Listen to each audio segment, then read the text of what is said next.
My wife believes that locks mean secrets, is not good for the family, and doesn't want to knock and barge in whenever she wants. So here's the problem. My son Simon moved out of the room he used to share with his little brother and got his own room a few months back. Ever since he's been complaining about his mom barging in without knocking and interrupting his sleep and studying. Sometimes, when he's changing, I know that she's his mother, but he says he's got his own room and has a job and is learning to become an independent adult but doesn't feel like his privacy is being respected even when that's his mom. He says he's not a kid anymore and is entitled to at least get a knock on the door before she comes in. He was getting tired of her not listening to him.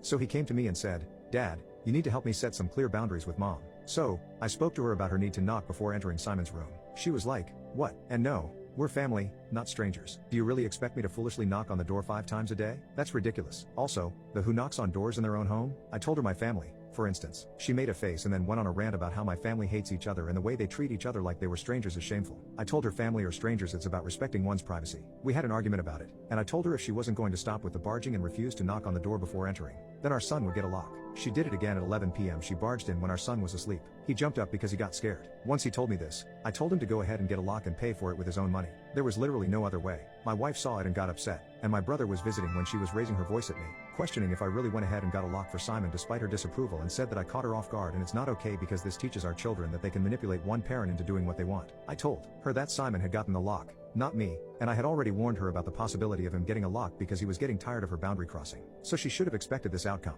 She mentioned the same above points in her defense and said locks mean secrets, and that's not good. My brother was sitting watching while she was complaining. She began chewing him out when he asked her to let Simon keep the lock and said it wasn't a big deal. She stopped talking to Simon and me until we removed the lock, but I had no intention of doing that.